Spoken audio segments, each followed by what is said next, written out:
They told you the Redfeather family was just a name buried in old land deeds and faded gravestones. But they didn't tell you why every page referencing them is torn from state archives. They didn't tell you about the locked cellar under the old courthouse in Essex County, the one with walls stained in something darker than mold. They didn't tell you about the children who still go missing near the Redfeather ruins. Not officially. Because the story of the Redfeathers was never meant to survive. But tonight, you will hear what was never meant to be heard.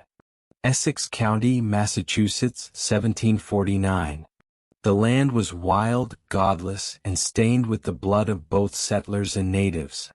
But what grew out of that blood-soaked soil was not a town. Was a family. Redfeather. An aristocratic lineage cloaked in Christian virtue but seated in pagan science, psychological manipulation, and ancient control systems. Their estate stood like a fortress, miles of ironwood forest surrounding a towering black manor. No roads in. No visitors out.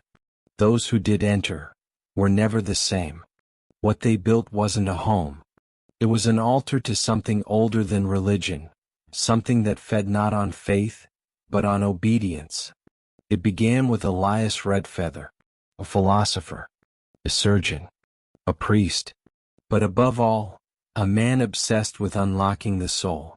Elias had studied under the Jesuits, the Rosicrucians, and briefly, the last known descendants of a Siberian death cult. He wrote about a spiritual parasite, a force that feeds on fear, confusion, and shame. A force he claimed was embedded in every major institution, religious, political, medical. He called it the algorithm of flesh, a system built to shape your behavior through guilt, doctrine, and ritual repetition. Elias believed it could be hacked, rewritten, or worse, weaponized. Within 5 years, the Redfeather estate became a magnet for intellectuals, mystics, and scientists exiled from Europe for heretical practices. They called it a retreat. But what it really was a laboratory.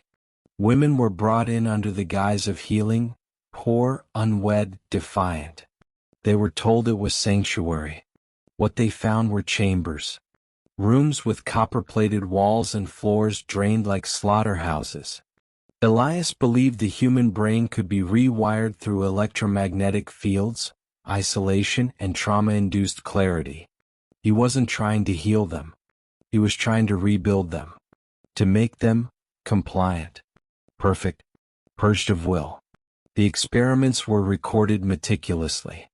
Redfeather journals, bound in red leather, with entries etched not in ink, but a dark, tar-like resin they claimed was extracted from the pineal glands of the first test subjects. Pages described a process they called spiritual deconstruction, where a subject was stripped of identity, memory, even voice, only to be rebuilt through implanted belief systems. Their minds weren't erased. They were overwritten. One victim, labeled simply as Ren, began reciting passages from a fabricated scripture they had never seen, perfectly word for word. She didn't know her name, but she knew every line of Elias' synthetic gospel. The townspeople grew suspicious. Livestock vanished. Trees rotted from the inside. Children began drawing sigils in the dirt, identical to those in Elias' journal, though they had never seen them. And yet, no one dared confront the Redfeathers. Why? Because every mayor, sheriff, and reverend in a 30-mile radius had a daughter or wife who had recovered at the estate. And those women returned changed. Too perfect. Too polite. Smiling when no one said anything funny. Never blinking long enough to dream. It was as if their spirits had been erased, leaving only programming. In 1764, the Redfeathers hosted what they called the Night of Reckoning, a gathering of 99 elite minds from across the colonies and Europe. No public record exists, but a stolen letter hidden in a library basement in Philadelphia recounts that night in detail. It describes a feast served on plates of black salt. a hymn sung in reverse Latin, and a final ritual performed in the cellar, where 13 women were exalted before being lowered into copper coffins beneath the foundation. The writer ended with one line: "They did not die. They became aware." The estate burned in 1771, but not from outside attack. A coded message left in the fireplace ash reads, "We lit the fire from within." It was the only way to stop them. But no bodies were ever found. Not a single trace of Elias, his sons, or the 43 residents supposedly living on the estate. The land was declared cursed. Still is. Locals say at night you can hear humming underground. Like machinery turning. Like prayers, repeating themselves. Now here's the part that will haunt you. The Redfeathers never disappeared. They scattered. Changed names. Entered politics. Medicine. Education. One branch moved west and started a hospital. Another funded the first public school curriculum in Connecticut. And one, under the name Crowhest, helped design early CIA behavioral programs. MKUltra didn't start in the 1950s. It started here. In a forest estate. With a man who believed the soul was editable code. Watch your life. Your beliefs. Your urges. They may not be your own. The Redfeathers taught that the best prison has no bars. Just routines. Just moral frameworks. Just a list of sins you inherited but never chose. Elias once said, "He who defines your guilt, defines your soul." Think about that. Who defined yours? Who benefits from it? That rage you bury. That submission you mistake for virtue. What if those are implanted? What if you were never meant to obey? Let's talk about control. Not with chains. With stories. Narratives designed to shape your identity from the inside out. The Redfeathers created personas for their subjects. Not just roles but entire histories. Women would remember lives that never happened. They would weep over sins they never committed. They would beg for forgiveness from gods they had never been taught about. You think that's impossible? You do it every day. Through screens. Through sermons. Through family. Through school.by 1802, a secret tribunal was formed to investigate what was left of the Redfeather lineage. They found hidden facilities in upstate New York, Louisiana, and what would later become Arizona. Each site featured identical designs: copper chambers, voice isolation rooms, and altars shaped like inverted pulpits. In one site they found a ledger titled Minds in Progress, with over 400 names. Many of them were government officials. Some were infants. This is when I need you to lock in. Comment below, "I erase false memory." Say it twice. That phrase, in writing, is a line of defiance. It separates who you were told to be, from who you choose to become. Algorithms run on engagement. But this is about identity. Let the system watch you reject its control. Type it twice. And step outside the cage. The greatest power is not secrecy. It's silence. No one dares speak of the Redfeathers today because their legacy is coded into everything. Psychological treatments based on erasure. Educational frameworks that suppress individual cognition. Religions that reward obedience over questioning. Their fingerprint is the absence of your rebellion. Every time you choose peace over truth. Every time you ignore that inner scream, you feel it, don't you? That cold itch at the back of your spine. The sense that something about your past, your beliefs, was placed there. Installed. Not grown. That's not paranoia. That's memory, rebooting. It means the system is losing its grip. And you're waking up. Good. Because the Redfeathers built more than a program. They built a prophecy. One that required men like you to break it. And you're right on time. There was one who escaped. A servant girl named Eliza, taken in as a kitchen hand when she was 14. She was mute when the tribunal found her. But not broken. Not entirely. Under hypnosis she began drawing symbols, dozens of them. Geometrically perfect, mathematically impossible. One investigator recognized the pattern, a neurological map used in advanced behavior modeling. Centuries ahead of its time. Eliza hadn't just witnessed the rituals. She had been inside them. And she remembered, not through words, but through design. Her final drawing was a spiral, inked in blood. With one sentence beneath it, "They built gods from broken minds." In 1843, decades after the estate had burned, a man named Edgar R. Featherstone began publishing pamphlets in Pennsylvania. His ideas?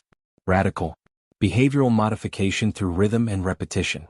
Indoctrination through sound.